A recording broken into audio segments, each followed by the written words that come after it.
Hello guys, what is up? My name is Dylan. Welcome back to the Popcorn Podcast, the third official episode for the Popcorn Podcast, where I'm joined with my good friends once again, Panwa and Mickey. We're back, everybody. The Great Oscars honor. gang. You know how this goes Where's already. Theo? Yeah, Theo's missing. Oh yeah, we are missing a member.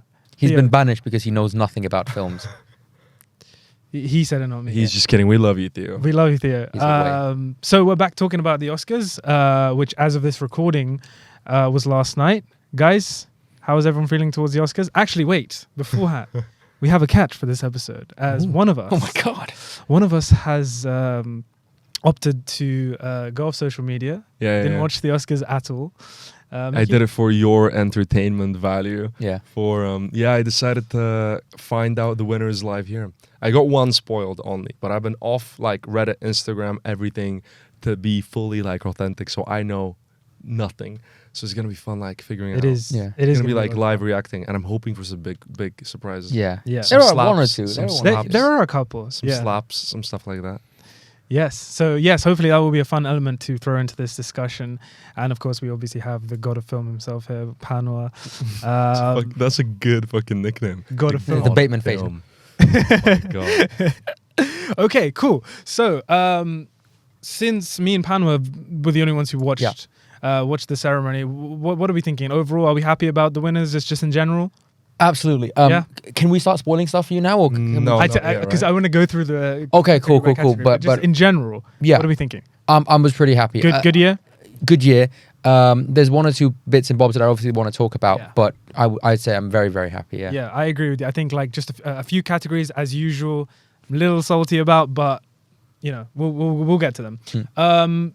Jimmy Kimmel hosted the Oscars this year. Yes, he most certainly did. Yes, he did. What are your I thoughts on didn't Jimmy? fucking notice, but sorry, I'm not allowed to swear. Anyway, can I start talking Yeah, about Jimmy Kimmel go and the for it. host? Because I saw on your little brief that you Go wanted to for talk it. about hosts. I did. Yeah. I used to love hosts back when they actually had something to say and funny jokes.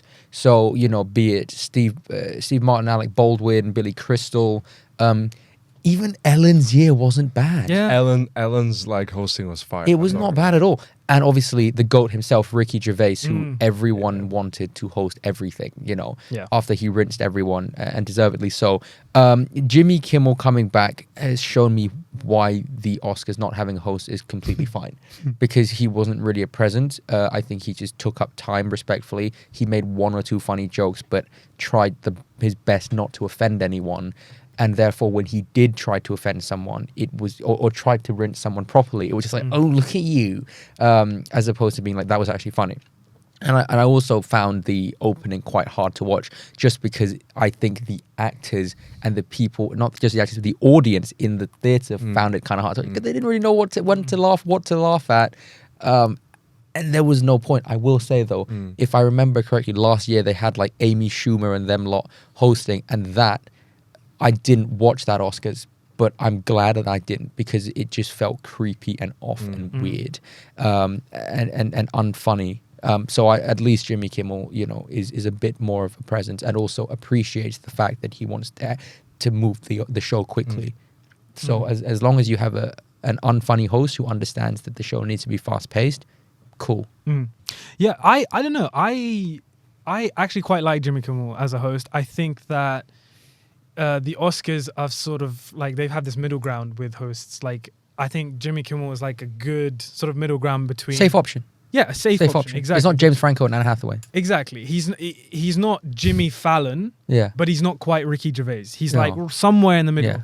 This year, though, I think he's done way better. Yeah, he has. monologues, He has. And he's done much better job hosting in the past. I think the year that La La Land won, or the year after, because he took the piss out the year before. Yes, yeah. That was pretty good. But overall, I like Jimmy Kimmel. I agree with you. I don't think his monologue was the best this year. I didn't really know what to be laughing at. Yeah. And I'm not a fan of like sort of the opening edit where they edit all the films together and he sort of edits himself. I don't know if you watched. Oh yeah, he did the Top Gun. Maverick. Yeah. I don't really know about He that. parachutes down. Yeah. Wow. Okay, I gotta catch up on all that stuff. But no, overall, I actually kind of like having a host for the Oscars, just because I think it gives the show a bit more structure. It's a long show. It's 4 hours. And it's always nice seeing people, sort of inject their personality and kind of making it their own. Did you both watch it live? I did, sort of. Yes and no. Was it like one of the more entertaining ceremonies throughout, like No. overall? No. Or No. I was don't it think so. because, maybe 3-4 years ago, I think there's like a huge decline in quality of the ceremony Yeah. itself. Yeah. So was this one better than those, or It's was the it lower? same. It's just It's, like- it's the same. same. But this is the thing, because for the past couple of years they haven't done hosts, or Yeah, a couple 'Cause of COVID, years, yeah, they didn't, and then the year before that they didn't they, either. they didn't have Because hosts. Kevin Hart got sacked. The Remember, last he got one- cancelled, then he got The sacked. last one I remember that was like a great ceremony was Ellen's.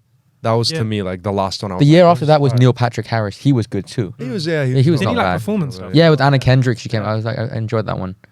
Yeah. But I also just say I actually weirdly judge sort of like if I was there, would I be entertained by the like if I was sat in the crowd, like if I was up to win an award, the anxiety, the pressure would be so much. But like, just get on with it. Yeah. Just get on with it. And also because I've been watching these Oscars since the first Oscars that I watched properly was the year that Shape of Water won. So Shape Oh, of Water, wow. 3 Billboards, that Yeah, one, yeah. right? The year after La La Land, Moonlight. And even now I've done it 4 or 5 times. I'm getting too old for this shit. Like it's not changed. It's not progressed. If anything, it's gotten more boring. I used to watch them from Yeah. like 2013 to like 2020. I watched every single one. This one and the one before I haven't watched. Because it's like, if it was like at 9, I'd watch it. But it's like the staying up. We're in the UK for like the staying up. We all made a mistake not watching last year because we forgot to see the slap live. I saw Yeah. it. We saw it, but then we had a work meeting. do you we remember? did, yeah. Straight yeah. up. I said to one of my friends, someone should have fought I know. Yeah. last night. Nobody fought, by the way. Spoiler alert. I Unfortunately, was just thinking how amazing this discussion would be. It is going to be Yeah. If it was- if if it was- this was last year. Yeah. I'd be just talking about the whole nobody got clarted. Nobody got Nobody- assaulted. yeah. That's a shame. That I tell you what, that was the one thing I did find funny about Yeah. Jimmy Kimmel's monologue, how he was referencing Yeah. The slap. the slap. But yeah, no, just quick follow up question: who would you like to see host the Oscars if you could pick at some point in the future? Ricky Gervais. Same. That's what I have Or me. written down as well. You know. I'd also like to see like like iconic duos in film. For Okay. example, I don't know, it just came to my head maybe because I recently rewatched it. But like Ryan Gosling and like Russell Crowe. Oh, that would be brilliant. Like from The Nice Guys. That'd be That brilliant. would be cool. Like Ryan Gosling and Emma Stone would be brilliant. Exactly, right? I don't know. Like I like Ricky Gervais. I like this monologue, but it's a lot of the same stuff. Yeah. Hmm. It's a lot like you wouldn't surprise me in the same way like Jimmy Kimmel. I think he's ironically also a safe choice Yeah. by being the not safe choice. I know what he's gonna do. He's gonna do a bunch of like really like crazy jokes that you wouldn't be allowed to do, stuff like that. So I don't know. I love Ricky Gervais, but also I think there are better choices. Who would I you? think. Who would you? No, who- I'm not sure off the top of my head who I'd pick. I'd pick maybe like I think a stand-up comedian would be good, but like a fresher face, like somebody like new. Maybe do you know like maybe somebody off SNL, like Maybe. SNL's new wave right now. They got like a bunch of really good ones, or like somebody like Pete Davidson. No, that would be like Yeah. like he'd do like because he's like He'd be walking around with a new girlfriend. but, at the yeah, end of but the he's ceremony. such like he would Yeah. take the piss out of everything, and he's such a He can't keep some- getting away with this. somebody like that. You know what I mean? Yeah. Or like I would like to see like Tobey Maguire, Andrew Garfield, Tom Holland. That'd be cool. They said would that they was going to do that last year That'd be potentially, fun, but it didn't happen. That'd be fun. Yeah. And also, just a final question to round this subject off. Anyone have any like favorite Oscar year, memorable year? Ellen is for me. That was the one I saw like the ceremony. That was the one I remember most vividly as the ceremony. Like I remember the pizza thing and the selfie thing, and like I remember a bunch of the jokes, and I remember that ceremony really well as a ceremony. That was the year that 12 Years a Slave won. Yeah, Yeah. yeah, yeah. Right? And obviously also like Moonlight and La La Land. I'm so happy I was like up and alive to see that, Yeah. because I think that's like the biggest like I didn't get to that's see that, fucking unfortunately. ridiculous Yeah. that that happened. Moonlight or La La Land? As a film, La La Land La La Land. for sure. Moonlight has aged no, surprisingly not well. I love Moonlight, but La La Land is like Yeah. a I agree. masterpiece. I think they're both like 5-star films. I Sure. agree. I agree. But yeah. People still talk about La La Land. No one talks about Moonlight anymore. Yeah. At least not in like our circles anymore. Yeah. You know. Yeah. That was insane. My favorite was The Parasite. That's what I years. was going to say. Yeah. 2019. I have a fun story about this one. So I actually, my first feature that I did, which you've just discovered about, Yeah. is it's called Voyage. You can watch it on Amazon Prime if you want, for like $5.99. It'll be linked down below. Yeah, but basically we were shooting that. Some of the earliest scenes, they don't look very good, but and they were reshot too.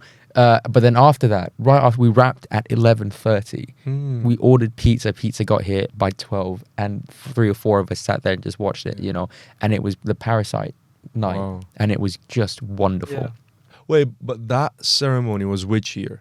The s- 2020. The ceremony was 2020, right? Yes, Films for 2019. it's like a few months before lockdown. What won between Parasite and Coda?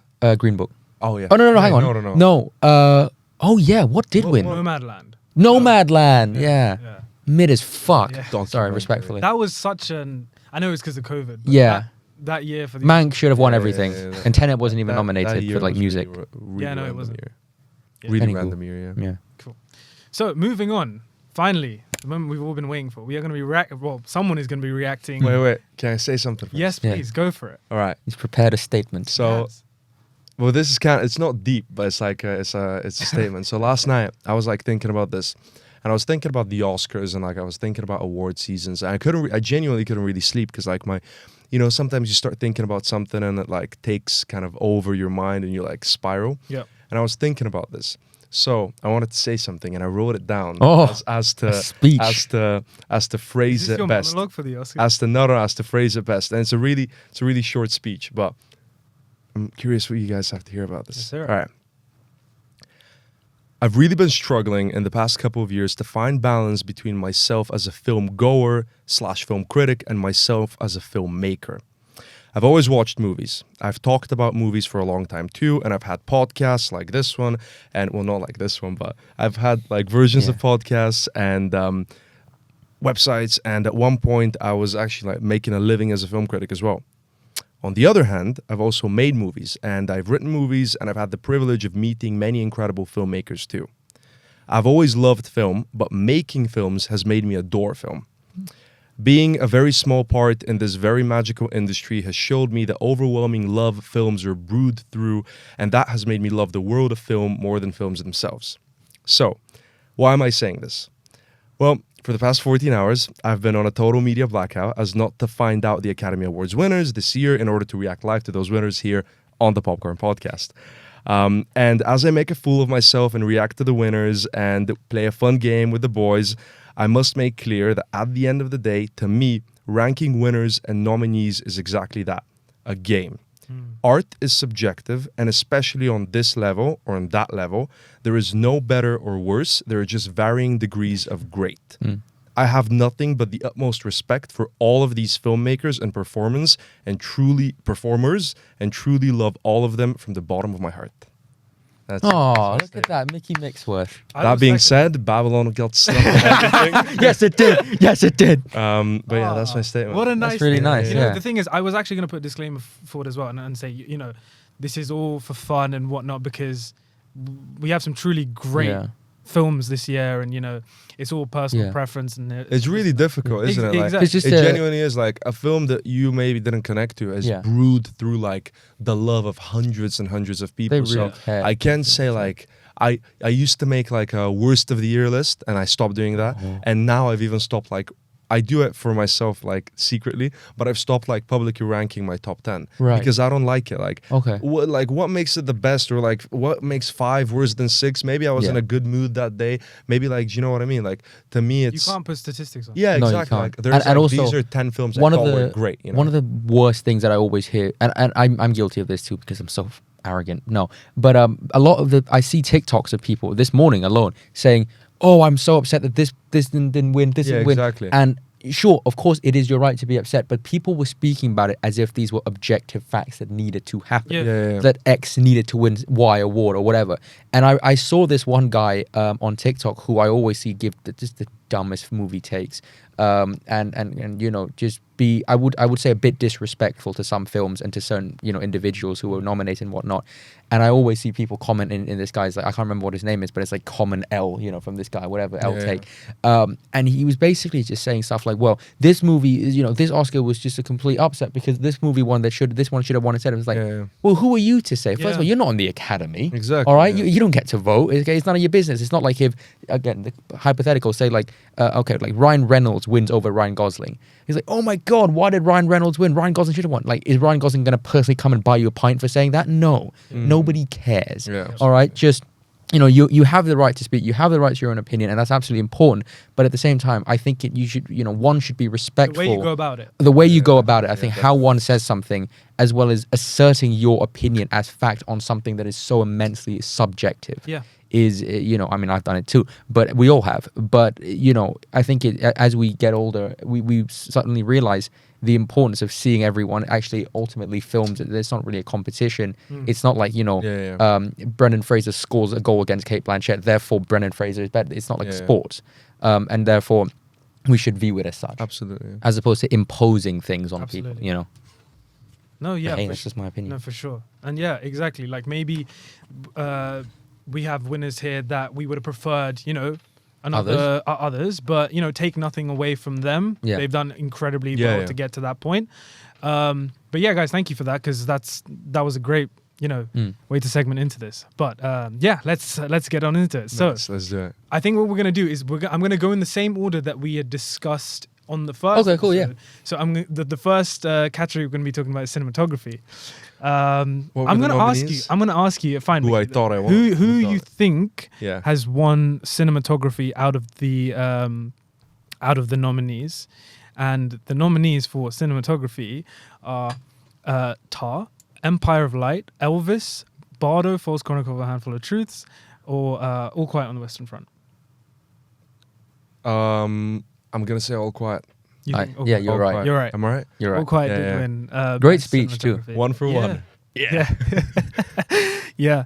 I think for me when I was watching this category, I would be happy. Like I wanted Bardo to win. Same. Yeah. I Same. wanted Bardo to win, Yeah. just for the sake of it. I kind of knew that All Quiet was going to win. So did I. Yeah. Yeah. Tar was like talked about at one point for winning a lot as well. Yeah. And then obviously Roger Deakins, Empire of Light. It's Roger Deakins. And Elvis, yeah, it looks pretty. I saw somewhere recently Roger Deakins came out and said he believes Batman should have been nominated. I 'cause it saw was that the best yesterday. Yeah. one. I saw that Thank yesterday, you. and I thought about Dylan Jeez. because I know he said that it was snubbed a lot. Yeah. I think so. Yeah. Batman was the second best one. As Babylon, actually. Cheers. Yeah. Okay, cool. Up next we have production design. Okay. It's not Babylon, is it? Right, read me. No, Mickey, you're asking. So production design, we have The Fablemans, Yeah. Babylon, Yeah. Elvis, All Quiet on the Western Front, and Avatar: The Way of Water. For production design, I'm gonna go All Quiet again. Yep, you're right. You're Yeah. See, this is the one I thought Babylon. Yeah. It has like locked. Yeah, Mm. That's actually the one objectively. Come on. Come on. I don't want to go objective, subjective, but come on. That film was they recreated the Yeah. Yeah. well, I mean, to be And fair, plus, those guys, we've those guys seen recreated No most of Man's the- Land a million times, done in like yeah. even this is Wonder what we Woman. were saying. Mm. Yeah. You know, Yeah. It did have incredible. I hadn't seen All Quiet when we did the first time we did this round, but now I've seen it and it does look insane. Like I think the costumes and the makeup of that film and all those like technical things, it is a really like I was really impressed by the film. It really touched me. Yeah. Yeah. No, yeah. Yeah. For sure. This is fun. I'm 2 for 2. Yeah. Okay, what's next? Next is costume design. Oh, give me. Okay, I'm gonna get up. I didn't actually prepare. Let me guess. The nominees are Babylon, All Quiet on the Western Front, Elvis. All Quiet's not in here this time, actually. Really? It So, actually should costume be. design, Everything Everywhere All at Once, Babylon, Elvis, Black Panther: Wakanda Forever, and Mrs. Harris Goes to Paris. I think you're gonna get this wrong. I think I was gonna say Everything Everywhere. Nope. Well, is it Black Panther? Yes. Black Panther. That Fair was my enough. second Fair guess. enough. I think Fair Black enough, Panther yeah, was yeah. good. Really I cool. agree. I Yeah. agree. And plus- I'm okay with that. Yeah. The financial backing that Marvel has, and Yeah. Yeah. No, it's but really beautiful costumes though. Really is. Yeah, like even just the scenes of T'Challa's funeral. yeah. Oh yeah. And all in white. Yeah. That's White. incredible. Actually, like, I know. I mean, this is. I'm not opening this for like a larger discussion because we can talk about this for like 7 hours. But I watched, as everybody should, your Ant-Man episode, Mhm. and like Black Panther, because I fully agree that there has been like recent Marvel films have definitely dropped in quality, but Black Panther Retained a is lot the of it. one Yes. that like. Outlier. I mean, I liked Eternals as well. I think that gets like the shit Yeah. that it shouldn't. But Black Same. Panther Oh, is same. definitely like I think it's a solid film. Like, I don't think it's great, but I don't think it's worse than like I don't know. It's certainly one of the most well crafted. Absolutely. Eternals is films. people are like, oh, we don't want Marvel to be the same, but then Marvel gives you something different, maybe Yeah. like an auteur, and people are like, no, that's too weird. Well, no, So like, we're doing an Oscars thing right now, but one day I would love to sit down and talk about Eternals because I could go yeah, on about yeah. that film, Oh, and I yeah, have. yeah. When we first met, I went on one about Eternals because I have very strong Yeah, feelings yeah. both for and against it. But I would love to. I agree. Anyway. I agree. Yeah, we'll make it happen for I sure. agree. Yeah. Cool. So next up, we have makeup and hairstyling. And I was asleep by this point, so I don't know anything. so nominees are Elvis, Black Panther, All Quiet on the Western Front, The Whale, and The Batman. Oh no, I was still awake. I remember. Makeup and hairstyling. Remember fat suits. So I'm gonna go All Quiet. No. Is it The Whale? Yes. Really? Yeah, Has to fat be suits. Yeah. No shit. Yeah. I kind of wanted the Batman to take it because I was like, Fat suit as well, and then other Really? things. and other things as well. Yeah. Like you look at Colin Farrell, unrecognizable. That's so weird though. That's like The Whale. But The Whale is like one look. All Quiet is like Loads they're of like different looks. thousands of soldiers. Yeah, but it's fat suit, man. That's so weird. To be fair, It's like Darkest it's a Hour, Great you know? looking suit though. Yeah. Mm. That's so weird. Yeah. That's actually one that well, I'm surprised Everything Everywhere wasn't nominated. I remember we spoke about it Yeah. last time. Mm-hmm. I think it should have been nominated. Mm. Visual effects. Do I need to read out the? Did Avatar win? Oh my god. What is it? Is it it's Avatar. It even has a watermark, a way of Yeah, water. yeah, I mean that's Yeah. obviously like there's no argument against that, you know what I mean? Yep. So next up we have sound. I love sound. Sound editing or sound Just- mixing? They I turned know, it into one thing I think, now. yeah, I know, they have. I know. The Batman, Elvis, Avatar: The Way of Water, Top Gun: Maverick, and All Quiet on the Western Front. Top Gun. Top Gun. Top Gun. I think I was asleep by this point too, but Top yeah, Gun. yeah, Top that's Gun. well awesome. deserved. Top Gun well ticket, deserved. Top Gun well ticket. deserved. Beautiful sound. It was, yeah. That's like one of the films that you need to see in a cinema. Yeah. Definitely. sure, And for sure. they're gonna re-release that at some point, and it's gonna make Yeah. a fucking 100%. Like, They have it's to the more type money.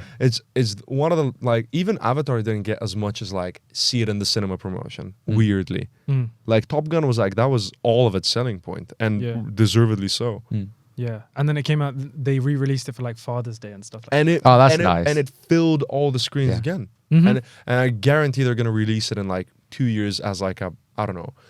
When is the anniversary of the first Top Gun? Like I think it came out in 1987 87 or 89. I don't know. Yeah, they're gonna release it for like it's the 40th anniversary of Top Gun. they'll again. make an excuse. And it's gonna fill James the Cameron screen. did it recently for Titanic. on Yeah, exactly. Valentine's Yeah, He always yeah, does it. exactly. It's like, Yeah, oh, on Valentine's Day. Yeah. Yeah. In this is 3D. the guy finds an excuse to re-release it. It's like this is like the anniversary of like Avatar's I know. second AD birthday or something, so we're gonna re-release it. Literally, yeah.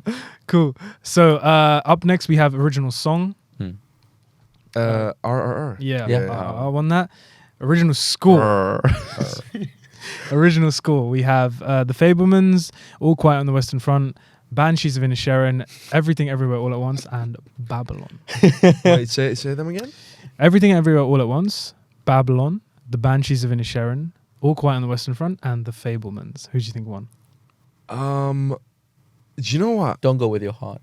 Don't go with my heart. Then I'm gonna say, Banshees. No, Then Everything Everywhere. no, Babylon. no. You're fucking with me. What one? All Quiet on the Western fucking Front. Shut up. Yeah. I have something to say about this, though. Really? That's so surprising. So this is the thing, right? Because I don't know if you guys watched the BAFTAs, Yeah. but the All Quiet cleaned up at the BAFTAs. Yeah, So it did did, yeah. Banshees, right?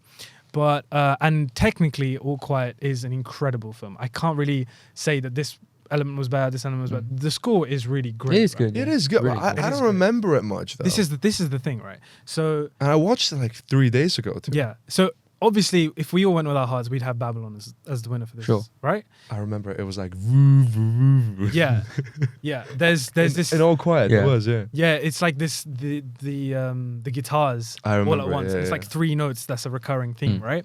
So I have like this. I actually thought about this today, right? And I'm thinking like, if we're looking at the score, we're clearly thinking, oh my god, Babylon has to win. It's gonna win this and that.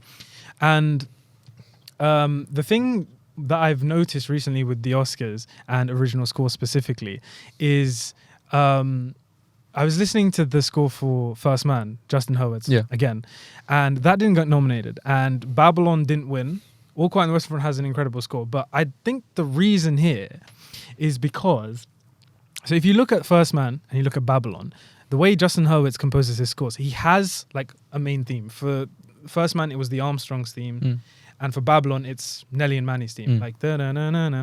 And what he does with those themes is it's played so much throughout the film. Yeah. Like we're humming the themes after, like it's in our head, right? Which in my opinion is how it should be when you're making a film of that size. How it should be, right? And it plays so much. It plays in different tempos, different instrumentation, but that theme is ingrained in everyone's brains after they leave the theater. Same with First Man. It's like the same motive over and over again. Right, but with just different instrumentation and whatever. What I've noticed that the Academy actually likes and is sort of preferring is sort of variation in themes. So whereas Babylon and First Man have incredible music and like we love listening to the scores and stuff, I think the reason why Justin Hurwitz hasn't actually picked up these two, because his music's good. Because his music is good, but just because it is. So I think the Academy are looking at it as these motives as repetitive. There's not much other sort of. There's not much of a variety with it. I still think stuff like Babylon. You know, when you make a 3-hour film, the amount, not just the amount of music that's made, but the amount of different kinds of styles that's made. Be it even with La La Land, even with First Man, there are different themes. There are different pieces of music that stand out so drastically from one another. It's a shame. Look, who am I to talk? But I just think it's a film that is so driven by the music. The music is the spine of Babylon. I think. No, please. I was just going to say that. Yeah. I think what would be really interesting for you specifically, and for me, because I don't know much about it, and you guys should comment if you want to see this, is you should have somebody on the podcast who really, really knows like music theory, like proper like music theory, and break down like how these scores are different in the way that they're made. Because like, as I think that's a great point. That theme, you have the da-da-da-da-da, then you got a da-da-da-da-da. It's like but I'm sure like the way composers make a theme, because I've worked with and like around composers, and it's like it's such an in-depth and complicated craft. So I bet it would be really interesting to like break down all these things. Well, you know what we once said, we once joked last time about bringing our composers on, and the cool thing I find with this guy, my friend Fingal, is in the same way that like a chef could taste something and be like, okay, well, this has too much soy sauce, this has too much. Fingal can listen to something that I give him like temp or whatever, and he can be like, okay, well, they use this and this and this. We're going to do this. I'm like, oh my God, that's so cool. But because obviously it's such a different medium to us, in the same way that we might be able to look at a shot and say, oh, well, they put the camera here, and then this person's wearing this, and then the lights are here. He can do that with music. And because it's something that we have no idea how it works, it's so much cooler. So we should totally get, if you want, I can call Hans Zimmer after this, and we can have him like on the 4th episode. Man like John Williams is just outside the door.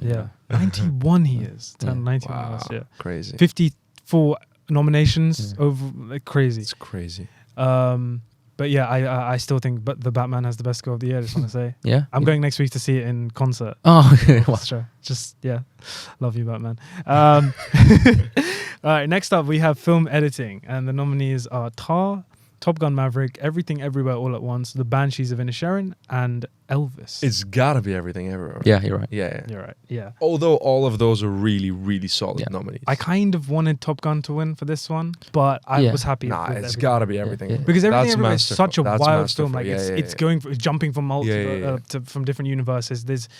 The editing needs to be 100%. on point for it to all come together cohesively. So I want to see that editor, what else he did, or they did, because I'm sure it's something like really incredible. Yeah. But anyway, continue. Okay, so moving on, we're gonna go to writing. Next. We're gonna go to original screenplay. So let me original screenplay. Nominees are Fabelmans, The Banshees of Inisherin, Everything Everywhere All at Once, Tar, and Triangle of Sadness. I'm gonna say Banshees won. You think Banshees won? Yeah. It did not win. Really? It did not win. I didn't read. Give them to me again? What happened? Everything Everywhere, The Banshees of Inisherin, The Fabelmans, Tar, and Triangle of Sadness. Then Triangle? Everything? Really? I didn't. You've seen No, them. I fell asleep.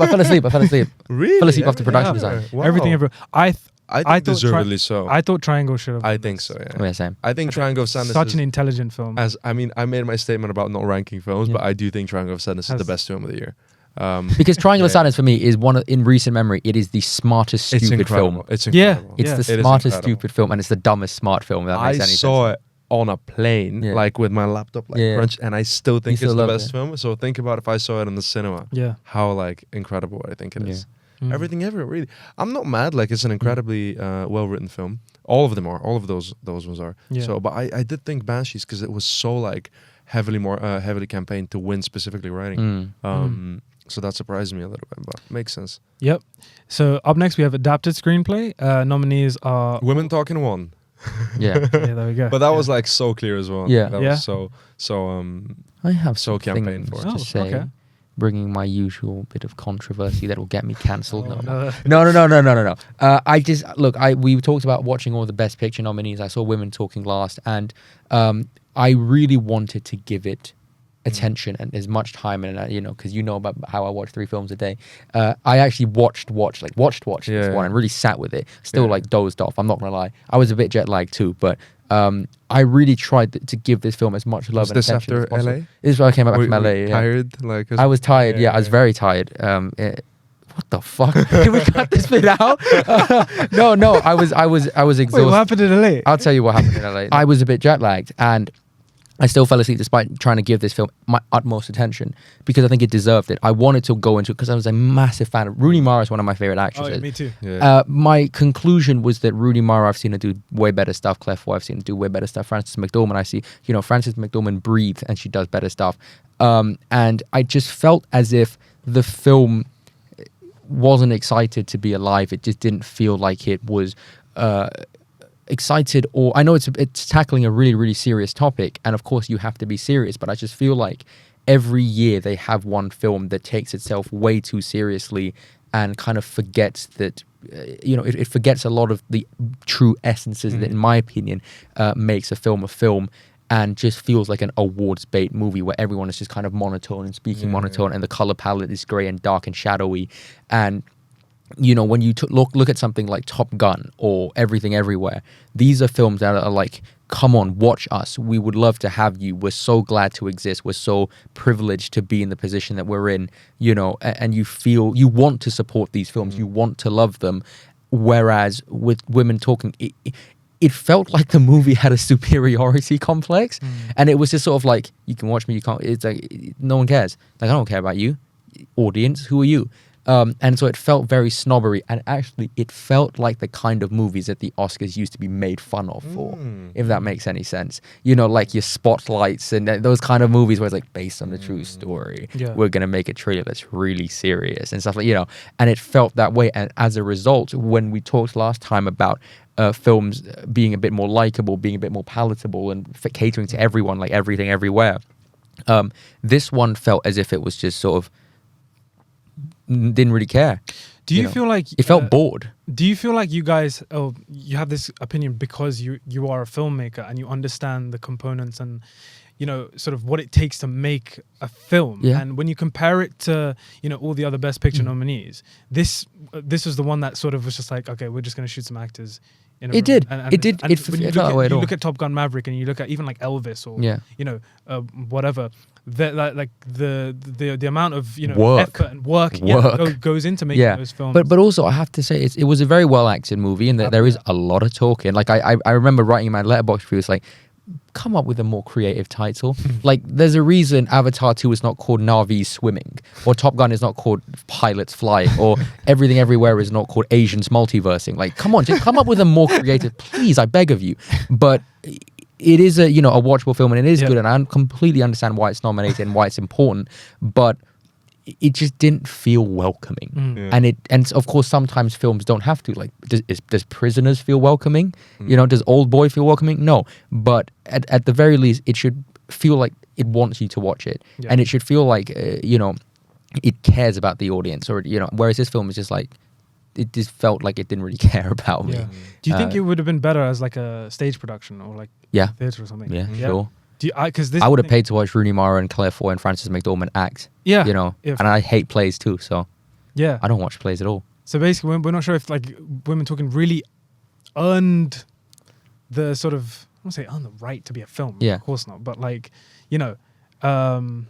ticked some of those boxes that we really go to the cinema and watch films. And by the way, I do feel a similar way about Banshees, which is that it just feels like a play. It's just two guys talking, over a pint, basically. That's the entire movie. Yeah. But I think what they were able to inject with that film was a sense of earnestness and wholesomeness and likability. You wanted to, you see Colin Farrell, Brendan Gleeson, Kerry Condon, and Barry Keoghan. You're like, these characters feel like they want me to like them. They feel like these real alive people who are interested in whose stories I want to get into. And Martin McDonagh was able to direct and write the film in a way that it was like, it felt welcoming. It felt warm. It felt like it was welcoming you with open arms. Whereas Women Talking was like, no, you stay right there.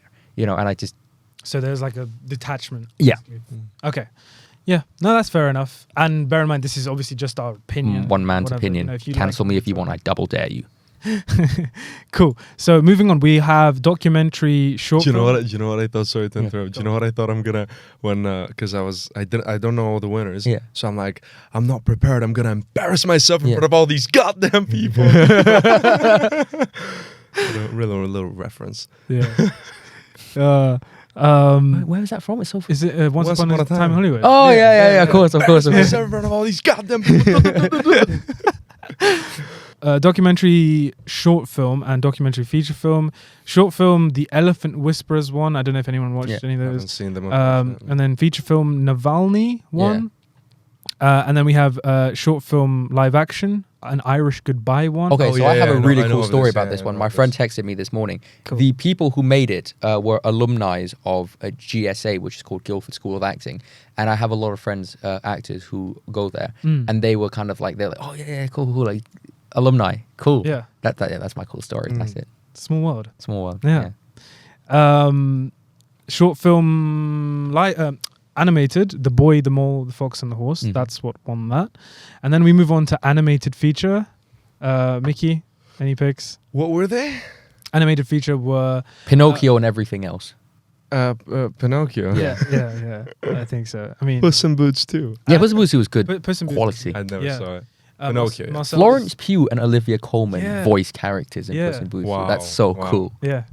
I've heard really good. I'm like kind of getting curious about watching that film. Yeah. I've heard really. It's sort of done like Spider-Verse style, where they don't try to do realism. It's more just over the top. I might watch it. It's good. And also death in that film. I love how people talk about Puss in Boots 1 and 2. And like the villain in the first film was Humpty Dumpty, and the second one is Death. Yeah, that's crazy. Awesome. Crazy. Yeah, I'll check it out. But no, for animated feature film, if you watch Guillermo del Toro's speech, I think it was a really, really nice, profound speech, and he made a good point about animation not being a genre. Animation is its own art form. It's its own art form, and it deserves to be in the best picture. Those kind of films. And I 100% agree with that. Like if you look at like Spider-Verse, for example, I think that was better than. But it is like you can have an animated film. You can. They just not often. Do it. Yeah. International. I mean, I don't know if Puss in Boots 2 should get a Best Picture nomination. Oh, Women Talking, maybe, but I fully agree that an animation should be up there. Talked about that. There are some animated films that are like incredible. So international feature film, we have Argentina 1985, Close, All Quiet on the Western Front, EO, and The Quiet Girl. All Quiet on the Western. No, Decision to Leave. What? Decision to Leave. I want to watch EO. I haven't seen it, but I've heard really good things. A friend of mine told me some really good things about it. Poland, that film is from. Theo said Argentina 1985 was. He did. I still haven't watched it. We almost saw it. We always saw it. Yeah. We almost saw it. Yeah. Anyways, right. So that's actually all the awards that All Quiet on the Western Front has won, and it has won a lot of technical awards. Thanks for the spoiler. Now I know it didn't win Best Picture. Yeah, no, sorry. But basically, I this is so interesting, and I wanted to ask you guys about this as well. So. All Quiet on the Western Front, if it shows the power of the Oscars. Yeah. Because I think that if it wasn't nominated, like go back to the end of last year, was it on anybody's list? Well, it wasn't like on anybody's list up until 3 months ago. Yeah, nobody saw it. This came out of nowhere. It really did. And I think it shows the power of the Oscars. And I will say this though, when it came out that weekend, the weekend it came out back in November, I got a text from my friend Arthur, and he never texts me about films ever. And he goes, you should watch All Quiet on the Western Front. It has a great soundtrack. And I was like, oh, okay, maybe I will, because you never talk to me about films. I was like, okay, sure. And I watched it and I really enjoyed it, of course. I do want to rewatch it to kind of get a better understanding and just, I think I would love to get more from it and rewatch it and appreciate it more. Because it's one of those films that, like I said, like I didn't really get understand Women Talking perhaps the way I wanted on Netflix. But, I don't feel the need to rewatch that film anytime soon. Whereas with All Quiet, I want to rewatch I it. think it's a really It solid feels film. like a film where, you know, again, a likable kind of watch me please kind of movie, it's and I love really those good, kind of really things. good, yeah. And the craft seems really, really interesting as well. What I wanted to talk about, however, was the fact that, say, All Quiet on the Western Front, because of the way it's marketed, be it from Netflix and stuff like that, and it's a war movie, not a lot of people are interested in it, foreign film too. Because it was pushed so much for awards, it shows the power of the Oscars. Because it's like, if we made a movie that actually is mid, like completely mid movie, but the Oscars and the awards deem it great, all of a sudden everyone wants to Do you know watch what? it. I'm actually gonna have to disagree with Yeah. you on this. I think Really? I think it's the opposite. I think people loved it, and so Netflix and the Oscars Yeah. like picked up on it. Yeah. But I think it's like, I don't think the Oscars made people like into this film. Yeah. I think people watching it made Netflix go, oh my god, I guess Maybe we should push campaign it. this. But that's kind of what I mean, as in, like, for example, Parasite. You know, it was a massive, massive film, and then as a result of that, got well, like Everything Everywhere. like Everything Everywhere, Nobody, massive. like they were like, I mean, the Daniels like keep putting statements out. They were like, we Never in a never million like years. could have even conceived this happening. So it's like that. You know, you never know. But also, All Quiet on the Western Front, because it's a foreign film, and that's quite like a secluded category. Yeah. So, like we've seen it with Parasite. Yeah. Okay, and then how that's broken into sort of the Best Picture talk and like all the other sort of categories and their talks. I think international features. Feature film. If you're nominated in an international feature, there is a certain spotlight that you can acquire. Yeah. That, you know, not a lot of other mainstream films Yeah. might acquire. You know, it's very specific, very niche. And if you're somehow able to break out of that category, And it did into all the technical Yeah, categories and definitely, won. yeah, So I'm like, definitely. fair enough. Yeah, yeah, like, yeah. you know. and obviously it's done incredibly It well. is. Yeah. At BAFTAs, at the Oscars, and just It really swept the BAFTAs. yeah. So in a way, I think Yeah, what yeah. me and you are both trying to say, actually, without realizing, is that good filmmaking kind of does speak for itself. Granted, Yeah, that's what the power of marketing, the power of pushing and campaigning is so bloody important, because otherwise a film like this would not have been seen and appreciated in the way that it was. Definitely, yeah. But, you know, if you make something decent, half decent, and someone sees it and they like it and they think the audience will like it and they think it fits with the narrative of the Absolutely, Oscars, yeah. you win. Absolutely. I think this year is the year we've seen most of that in like my memory of the Oscars. Yeah. I think they're most like kind of a people's choice Yeah. type thing here than usually. I would say like usually they're like last year, you know, who saw Coda? Like I remember after. I saw Coda before, and I was the only one of like the people around me who had seen it I saw before. Coda before. Yeah, but like nobody, like it was one of those films like, where did it come from? Like it was because it was so. I loved Coda, by the way, but it was so. That was like the definition of like a campaign getting the win. It wasn't because people loved it. It was because And nobody saw it. campaign. Yeah, exactly. But this year, like obviously, I still don't know what won. But even as you said, like technically, the All Quiet won a lot of those nominations. So that comes from people having seen the film. You know. Yeah, good stuff. Awesome. Right, so now finally moving on to the big one. Gimme. So first up, we have directing. Oh. So the nominations for directing are Everything Everywhere All at Once, The Banshees of Inisherin, The Fabelmans, Tar, and Triangle of Sadness. So I am going to say that the Daniels won directly. you think the Daniels won? I think the Daniels won. You would be correct. I'm You would be correct. Wow, I can't wait to see that speech. They It's must good. have like freaked out. Mm. Wow, well deserved. Well Good for them. deserved. So happy for them. Yeah. Oh, Yeah. they're incredible. The those biggest guys. compliment I can give to that movie as well is like, because when I saw it, I was like, I'm glad two people made it, because otherwise that one guy would have died. It really does. Like, I don't it's think a it's film that possible. I don't think it was required possible. at least two people to get on that. But in many ways, it's actually more impressive to me that both of them are on the same wavelength. Yeah. And obviously they complement each other, probably have different ideas Yeah. and this and that. But like the way that they're able to work in that kind of Yeah. synergy is so Definitely, yeah, impressive. definitely. Because like you look at yourselves, right? Yeah. Filmmakers, you can't think of, I don't know, well, I've worked with another director before, And how was it that? was actually the best, one of the best experiences I've had. And I'll tell you why. It was because myself and this person were so completely different. Her strengths were my weaknesses, and Yeah. vice versa, and so it fit. However, I think if you work with someone, our work ethic similar, but the way we think about films, people, blah blah blah, different.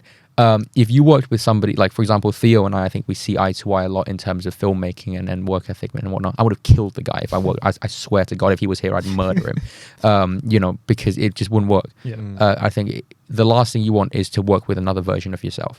You want someone who's different, but with a similar you don't work want to ethic. surround yourself with yes man ever. Yeah. Like you need somebody to like. It's such a weight on your shoulders always. So you need to be around somebody who like checks you. Yeah, because speaking of like makes sure actually you're to give you a little bit more of an insight onto working with two directors, I've produced a film with two directors before, and in this scenario, they were very similar. And the kind of frustrating thing was whatever person A had to say to an actor, person B would also go up and say the exact same thing. You would think like the Russo brothers or Joe and Ethan Coen, what's so cool is the kind of like they branch off. And so if the Russo brothers, like, you know, if Joe Russo was talking to Robert Downey Jr., Anthony Russo would be talking to Chris Evans, and you actually save time and you actually are able to be twice as productive. Whereas sometimes it can actually be even dumb where like, I'm going to talk to you about one thing. Hang on a second. He's going to tell you about the exact same thing. Yeah, exactly. So you want someone who is completely different. So whilst you're, you know, this film that I did with a co-director, it was like there was a male actor, female actor, right? So I would talk to the guy and then she would talk to the girl, or like we would write parts, you know, and it would just work in a way that made things twice as efficient as opposed to twice as slow. And I think that the Daniels is exactly that, because they clearly complement and contrast each other just the right amount. Anyway, that's my I two agree. cents. I agree. Cool. So actor. I'm doing pretty fucking good if you ask me. You are. I've gotten like maybe 2 wrong, 3 wrong. So we have actor in a supporting role. Okay, next. actor. So This is the most we obvious one. have Brendan Gleeson in Banshees of Inisherin, Brian Tyree Henry in Causeway, Ke Huy Quan in Everything Everywhere All at Once, Judd Hirsch in The Fabelmans, and Barry Keoghan in The Banshees of Inisherin. You think Ke won? Of course. Yeah. Incredible speech, great probably, guy. Probably the best speech. I can't wait to see it. I can't wait to see I was his speech and the Daniels' speech. And I'm assuming, like, I'm going to say it later, but I'm assuming there's a few more everything speeches. So I can't wait to see all the speeches. Mom, I want an Oscar. I can't wait to see. He's brilliant. the nicest dude in the world. Yeah. Nicest dude in the world. I'm so happy for him, man. I'm so happy for him. Actress in a supporting role.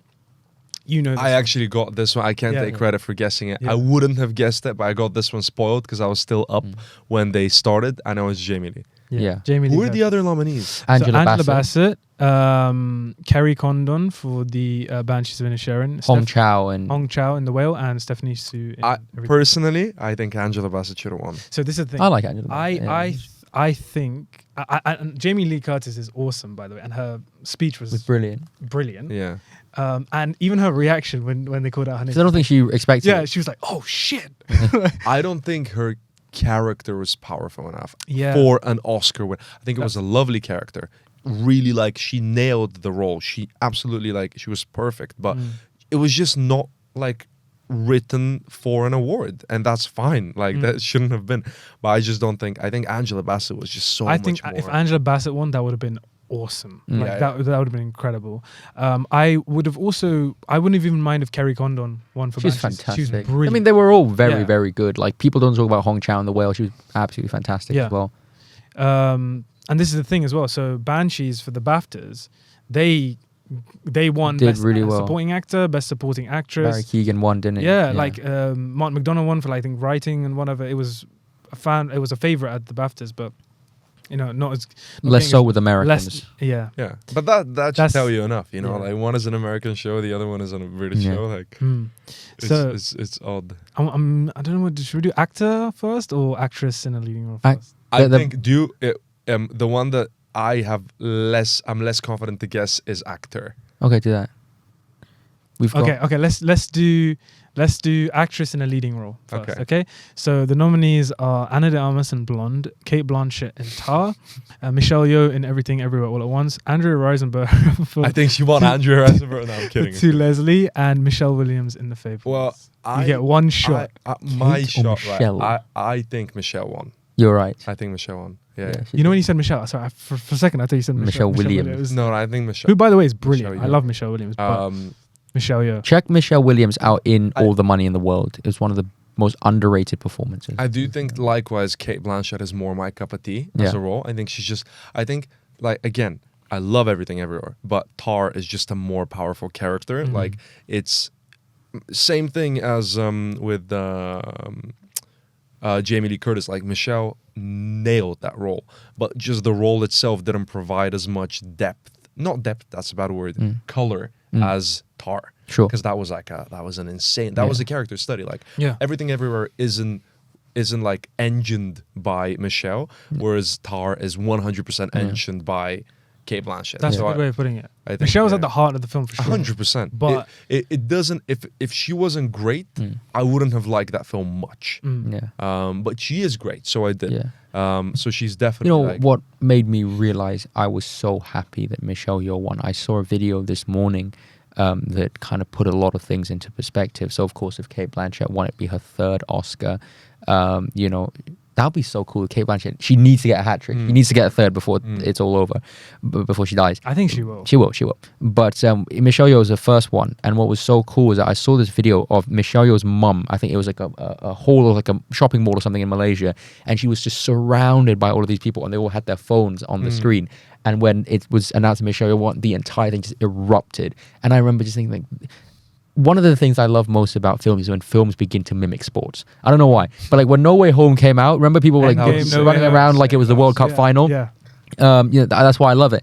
And to see all of these people halfway across the world staying up at night or getting up early in the morning to come and watch one person from their country potentially win and then go ballistic when she does was so wonderful and so beautiful. And because as someone who comes from I'm from Thailand, and someone who comes from Southeast Asia, it's like, imagine one of like, let's say that I'm up there one day and then I go back home. I will be. And then you and Bulgaria too, all the Bulgarians just like have their phones up, and it's like to see Michelle come all of this way to America, to a strange foreign land. Awesome, man. It's like awesome. Same with Key, to see someone from outside of the country come in and they could feel alone, they could feel whatever, and then they have all of this support from all over the world. It puts that so much into perspective because it was beautiful to see. And also as someone who, there's going to be so many people, by the way, and I'm not going to take this away from you, there's going to be so many people who they only saw Michelle Yeoh for the first time in Crazy Rich Asians,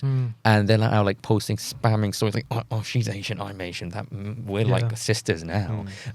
Whereas I've been a fan of Michelle Yeoh since like Crouching Tiger and the Bond film she did. Tomorrow Is Never Enough. She was in The Mummy 3 with Brendan Fraser. They had an action sequence together. She had a fight with Jet Li. She fought Jet Li. That's not the first time. I think she's probably fought Jet Li too. Did awesome stuff in Hong Kong cinema.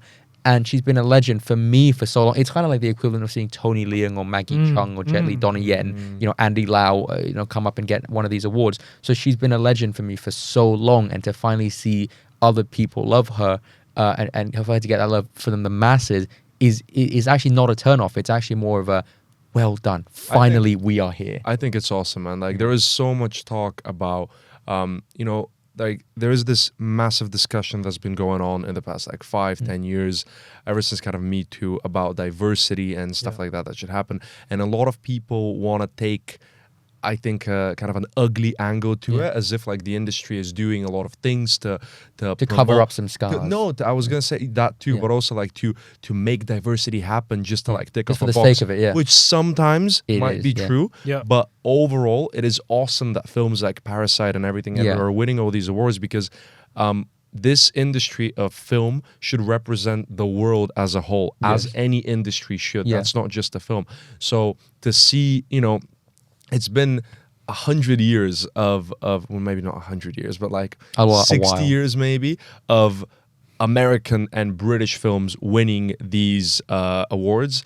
And throughout these 6 years, there have been many, many non-American and non-British films with diverse casts and diverse filmmakers and that tell diverse stories as well. So it's awesome that, a lot of people will try to like minimize that, and they'll be like, I'm sure this is a thing already. 100% be like, oh, this film is nominated because of that, or this film won because of this, and like tick this box or whatever, which sometimes might be true. But at the end of the day, this is a great thing. Like this is moving forward to a thing of like, it's been an industry of these American, British, white films winning for like 60 years. It's time to get some of those other stories some spotlight. Yeah. That's a great thing. And also think about how these moments, the impact they have on future generations as well. Like all the little boys and girls watching Michelle Yeoh win that and being inspired, and like, you know, now she's one of their heroes, and now they go on to do amazing things. I will say this though, what I love is that with be it Key or Michelle Yeoh and all of these guys who have won, when I look at, let's actually just say Bong Joon-ho. Yeah. When I look at Bong Joon-ho, I don't look at that and think,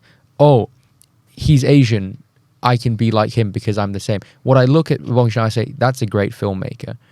I want to be like him because of that. Yeah. You know, and so what I love is that these guys are actually, it's not so much about where they're from, or it's not like racially motivated, you know. It's very much about the skill. It's very much about the hard work. And when I look at Ki Hee Kwan and Michelle Yeoh, these guys have been in the industry for so long. And for me, one of the biggest tragedies is hard work not paying off. Just in life, I believe in life in general.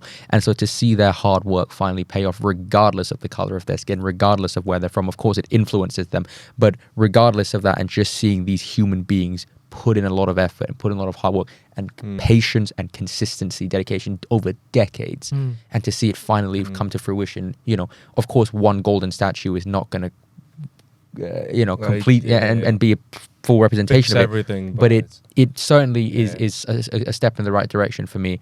And to see them do that independent of where they're from, but also bringing that in a fond and positive way, I think is great. Let me tell a super quick story, right?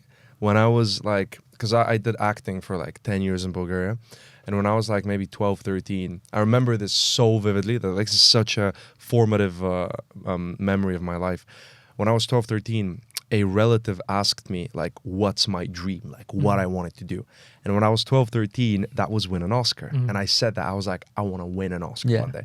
And I remember this. I literally can close my eyes and see it. And my relative said, like, yeah, well, no Bulgarians ever won an Oscar or even gotten close to that.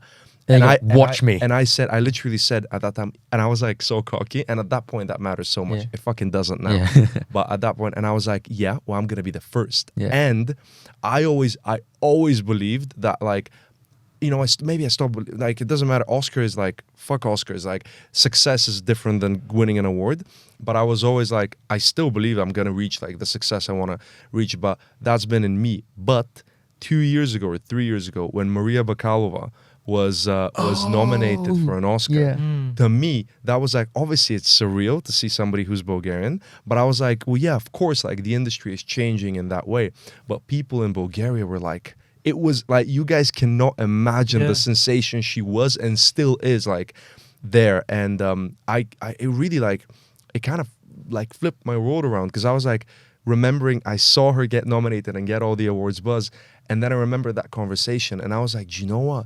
When I had that conversation, that was like 10 years ago, that they were probably right then. That wouldn't have happened. Like 2010, I doubt they wouldn't have nominated a Bulgarian actor, because a Bulgarian actor wouldn't have even like been in a role that would have been considered.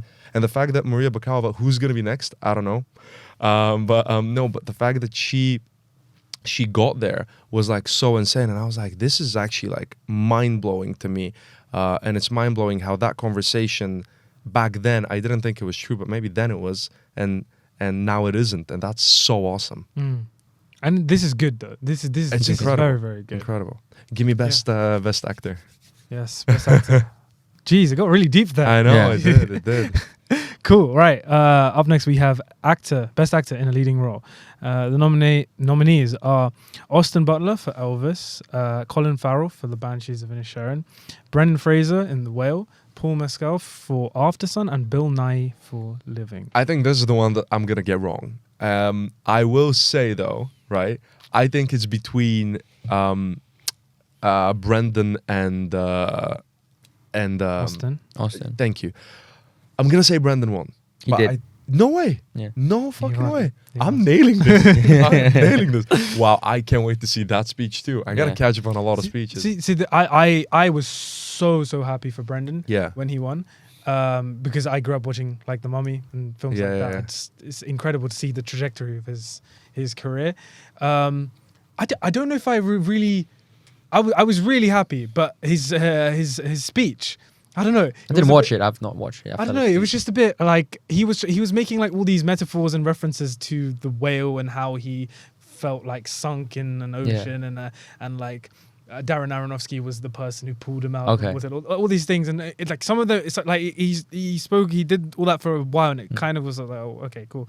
But no, he's given better speeches in previous series. That's what I wanted to say. But of course, like I love Brendan Fraser so much. To be fair, like I was thinking about his speech, and I was thinking about Christoph Waltz's speech for Dr. King Schultz in Django, when he won for that, and how he was referencing his character when he did his speech, and I thought he did a much better job.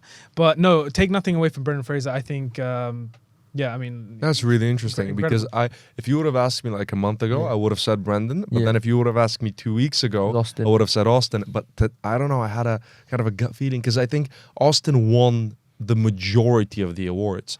So I had a feeling that it would balance out if Brendan won this one. See, this is the thing. So Austin Butler, he's obviously playing Elvis, right? Do you think there's an argument for like he shouldn't have won or he didn't win because he's doing more so of an impersonation? No, I don't think so. If anything, I saw something recently saying about how in the last 10 years, almost all, with a few exceptions, I think Casey Affleck and Joaquin Phoenix in Manchester by the Sea and Joker are the only two, perhaps, who were playing fictional people. Gary Oldman played a real person. I think, I think Daniel Day-Lewis played a real person. DiCaprio played a real person.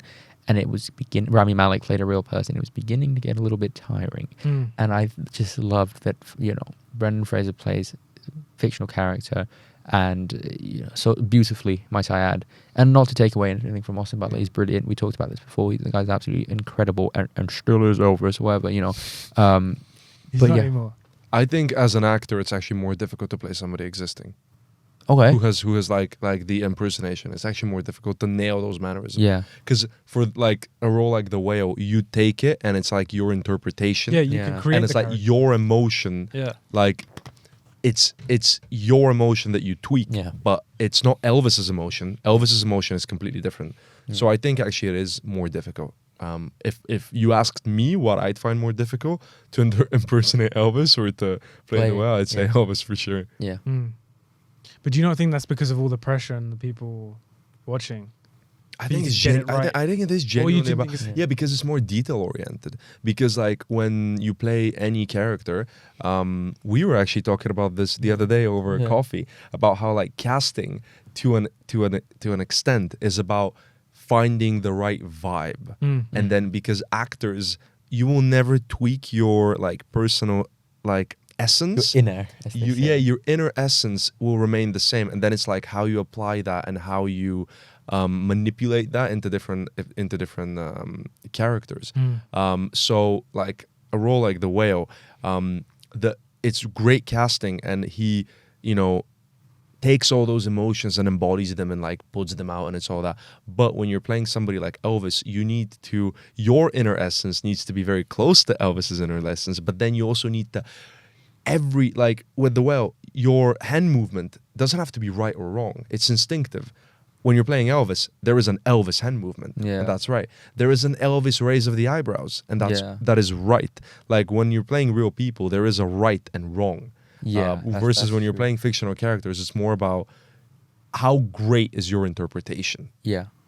I mean, if I had someone play me, I would want to make sure that person did a bloody good job. As in, like, you better be, like, walking and talking. Exactly. Your hair better flow the same way. Do you want to give it a shot? Absolutely not. Well, I'll say this as well. Recently we shot this film, which is not out yet, but it was a film about a film set, basically. And, so the person who played the director was loosely based off of the actual director of the film. The person who played the cinematographer was very heavily based upon the cinematographer. I was played by a very, very handsome white man named Tom, who was a good friend. And, a loose version of me. But he's like twice my height and, slightly few skin tones down as well. And he could grow a beard, luckily. But he was fantastic. Now, granted, he wasn't playing me. But a lot of the dialogue was inspired by stuff which I had said to the director at one point. And when I was watching it, I was like, yeah, no, this is cool. This is great. Yeah. And it wasn't as if like he was, doing a biography of me or anything, but it felt like right. Whereas I think, I'm sure that's what Elvis would have felt about Austin as well. It just felt right. You don't need to necessarily do the same kind of gestures and whatnot, but sometimes if it fits, it fits. Yeah, exactly. With Austin, it definitely fits. Do you think Austin Butler has demonstrated that he is an actor that is capable of getting more nominations as his career goes on? Yes. I think he's probably one of the best young actors working. This guy has worked his career trajectory in such an intelligent way. He's incredible. Yeah. He's really, such really an intelligent Which way. is why it almost... Coming from Aliens in the Attic. Exactly, right? I know. Oh my God, is that what he's in? He plays Jake in Aliens in the Attic with the guy with the BB gun. I think he's gonna be a fucking star. Well, he's in June next. I think he's gonna be like a proper A-lister, and he deserves it. Like he's fucking fire. Yeah. Do you think so? This is the thing for Brendan Fraser. Do you think this is the one? Then I mean, obviously he's won. Do you think he's got more in the bag? Yes. You do. Yes. I do, but I think he's gonna end up doing more I don't know if he's gonna do a lot more leads. I think he's gonna do a lot of shows and supporting characters, stuff that is great and excites him. But I don't know if he's gonna do I don't know if he wants to do it. Maybe he does. I'm not his agent, but I don't know. I think this will definitely be one of if not his great. There's also another common theme here with all the actors winning. You see Michelle Yeoh and Ke Huy Quan and Brendan Fraser and who won for best? Jamie Lee Curtis. All these actors who are very much genre actors. Yeah. Jamie Lee Curtis in the Halloween films, Michelle Yeoh martial arts films, Ke Huy Quan Goonies, Temple of Doom, Brendan Fraser big action, and now they're all winning these it's Oscars. awesome. It's incredible, It's to see that. But yeah, moving on. That's to Best the final picture. one. Best Man, picture. I think I'm gonna get it wrong. Guess it. Just guess it. Okay, Babylon. cool. Read them out for one okay. last. I know. I know what I'm gonna guess. Babylon. Read It's them Babylon. out. It's So Babylon. we have. It's actually two Leslie. No, I'm kidding. We have Women Talking, The Fablemans, Everything Everywhere All at Once, Avatar: The Way of Water, All Quiet on the Western Front, The Banshees of Inisherin, Elvis, Tar, Triangle of Sadness, Top Gun Maverick, and The Fablemans. Did I say Fablemans? No, I think my prediction, and I said this in episode 1, and I still think it's true in this moment, is Everything Everywhere. You are correct. No shit. Yeah. What did you think was going to win? Because that was my prediction, but I was going to Two Babylon, say Two Furious? Dylan gave me a sneaky look when Yeah. he said All Quiet on the Western Front. Oh no. Everything Everywhere. Yeah. My God, that's It's fucking incredible. awesome, man. Incredible. That's awesome. Can I give you my extremely well prepared, That's awesome. extremely unnecessary yet beautifully poetic analogy? Sure. So- nailed these predictions. I watch football and I'm a very proud supporter of Manchester United. Oh god. Manchester United have not been doing very well since Alex Ferguson left in 2013. The last time they won a trophy, I believe, was actually the same year La La Land kind of did really well, which was around 2016-17. So Manchester United are actually on the comeback right now, thanks to the brilliant managerial tactics of Erik ten Hag. And as a result of that, we have won the Carabao Cup. We are currently in the quarterfinals, I believe, of the Europa League. We stand to win that, hopefully.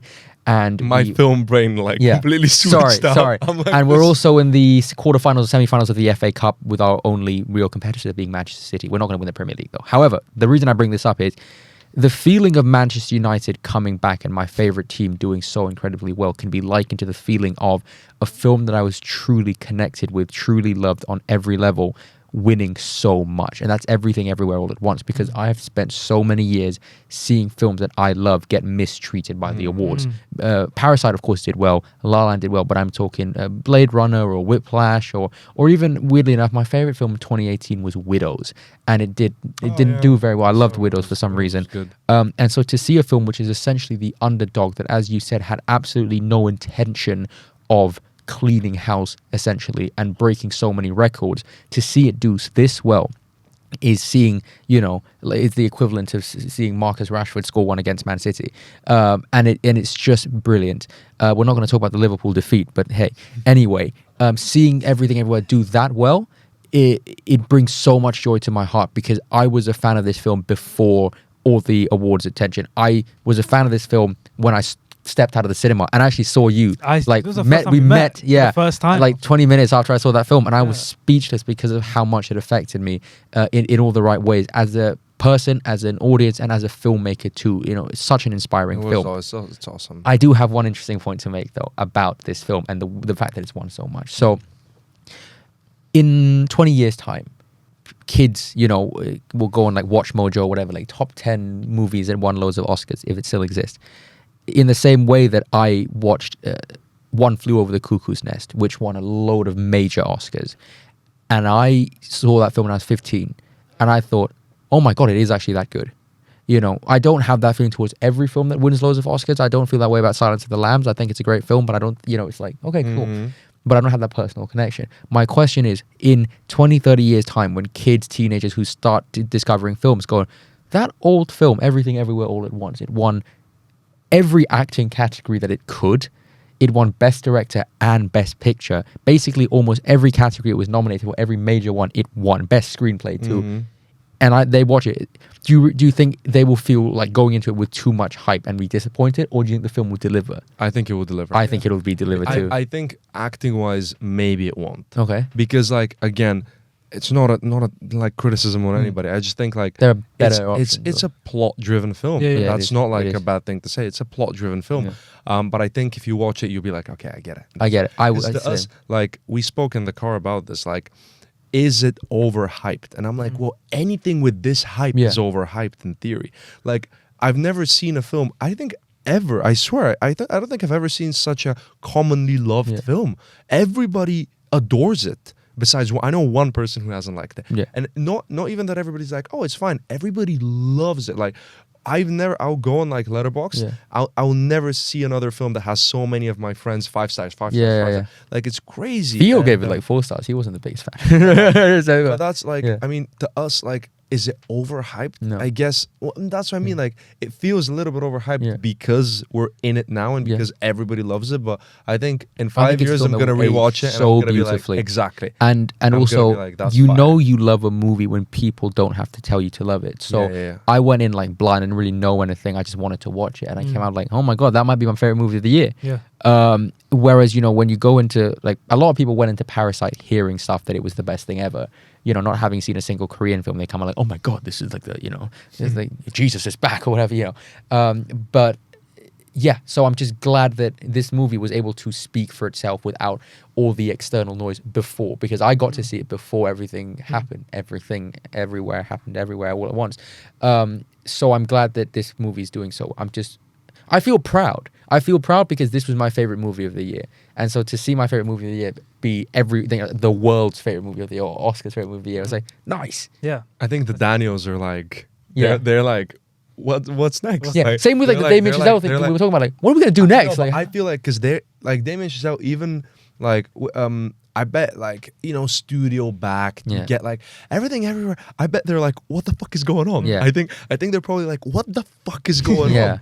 Like it's insane. It's like it's crazy. And I remember seeing Swiss Army Man at a festival before it had its wide premiere. And even that, people walked out of that film, by the way. And even then, I remember I saw it with a friend, and we were like, this is incredible. And even then, I would have never been like, these guys are going to like sweep everything. Because it is fucking weird. Like, it's a weird film. Like, it's not a commercial film. So to do that, that's so, and I bet they're like, what is going on, you know? Can I make one little comment about the Daniels and their approach to this film? So I read somewhere that the Daniels basically spoke about how people's attention spans are so short now, and everyone just kind of is on TikTok, on Instagram, and stuff like that. And so to get someone to sit down for 2 hours in a dark room and watch a film, they need to make the best film possible and throw everything that they have into this film. And that is the thing. Like, when I make every feature that I make, like, I always think this is going to be the last film I ever make. Because I want to make it the best thing possible, and I'm going to throw every resource, every person, everything that I have, I'm putting into this movie. And I think that's how they did it.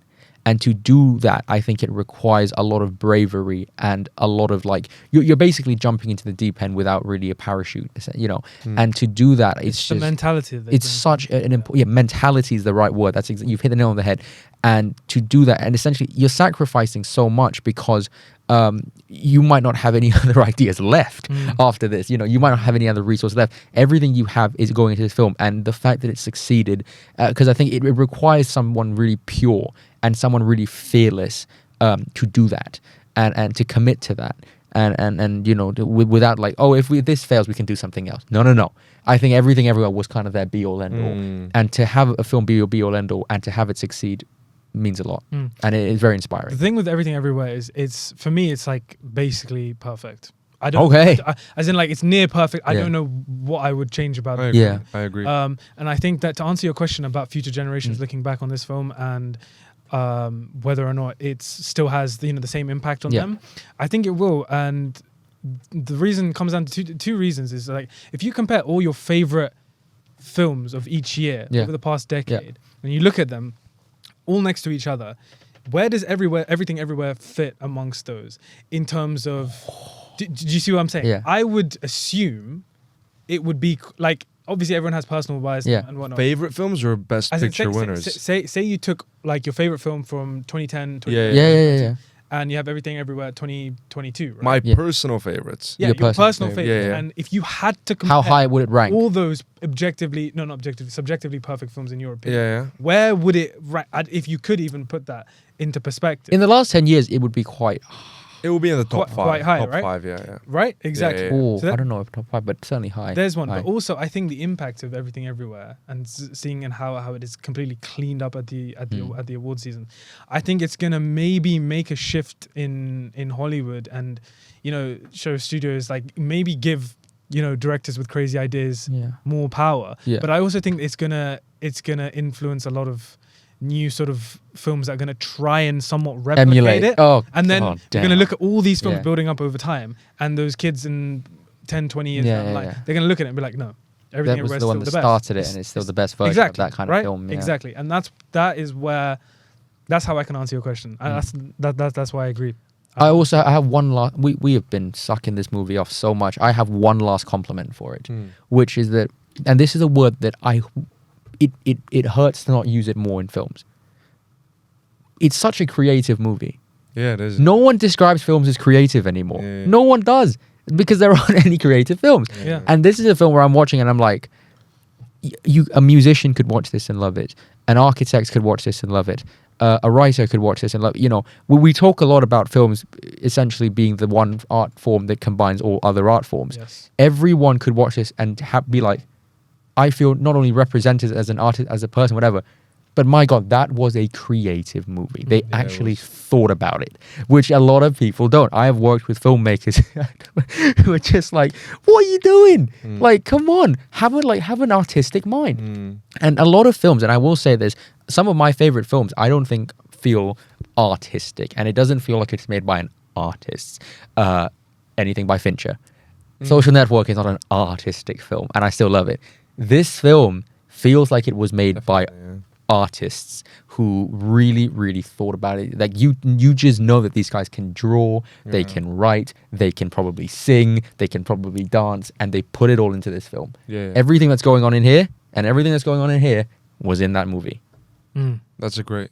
It feels like a cinematic miracle. Yeah, That's It what does, it is. yeah. Compare, I can't remember the last film.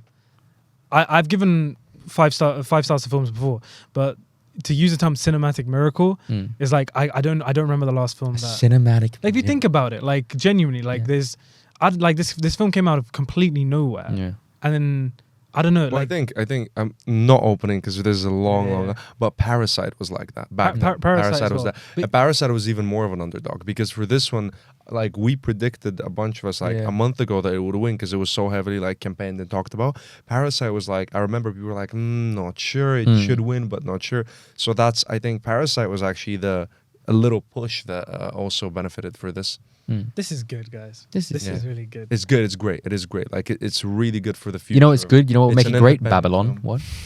Yeah, but Babylon is actually like, all jokes aside, Babylon is also like on the other spectrum of things where like this is an indie that is so well made and so honest and true, and Babylon is a studio film that is also so honest and true. I will say this: you says asked. this says like great things about Yeah. the independent filmmaking, Yeah. and Babylon says great things about That the bigger future of budget, studio yeah. filmmaking. So it's good changes going You on. asked about which would be your favorite movies and how you would rank them for the last 10 years, whatever, right? Babylon is joint with me. It's grown on me, and it's There wasn't well enough sucking off Babylon. Yeah, this podcast, as so. if we didn't last time already. But I would put Babylon and everything personally. Wait, did neck you and like neck. Babylon? Well, oh my God! We should talk about we should talk more about it. that. Yeah. We should do a Babylon episode. But yeah, I like them both very equally for different reasons and the same reasons. I swear to God, if Damien Chazelle doesn't like give He's us game a on the buy pod. us dinner fucking Yeah. Monday or something. Hey, I can be the third gonna Daniel. lose You know, it. I can change my name to Daniel. if you want. yeah. Awesome. Well, I think we will wrap it up there, That guys. does it. Thank That's you so super much solid, for. yeah. Thank you so much for having. Oh, hold on. Before, like last time. What's episode 4? I don't know. Yeah. What's I need to think. episode 4? What do you want to talk about? Episode What do I What do want? you Are we gonna? I've interrupted him so many times. I might not even get invited back. I like my idea of a composer. I Composers. think you should do a I'll composer. I will Oh, definitely yeah. because music and film means like a lot to me. I Like think I'm yeah. 100% gonna be doing that. We at should some talk point. like maybe like do one on our favorite scores or something like that. You know. Something like that. Or you should do like I'll be speaking a lot doing that. Yeah. or you should do I don't know, or you should do like a horror themed thing or something. I'm rewatching all the Screams now, so I'm in a slasher mood. I'm rewatching a lot of horrors too for different So reasons. you should do something like that, yeah. Maybe Halloween season. But I'm sure Yeah. whatever it is, it's gonna be absolute fire. Subscribe to the Popcorn Podcast. I'll let you Guys, do your thank intro. you, Do your outro. Well, yeah, no, guys, that's. I think that we're gonna wrap it up there. Thank you, guys. Thank you, Mickey. Thank you, Panwa. Their socials and Pleasure. respective channels will be linked down below as usual. Great honor. Great Thank honor. you. Thank you so much for coming on the podcast and talking all. We can finally shut up about the Oscars and the award seasons right now. You know what I think episode 4 should be? Yeah. Babylon. And, no, episode 4 should be nothing, nowhere, at no place. yeah, exactly. Yeah. No, but seriously, Babylon. Yeah, it's an Yeah. interesting idea. Cool. So, yeah, guys, thank you so much for watching, listening. If you did enjoy the video, be sure to leave a like and consider subscribing to the channel if you are new. And comment down below what you would like to see us discuss next on the podcast. We'd love to know. But for now, thank you so much for watching, listening, like I said. And peace. Cheers. Hell yeah.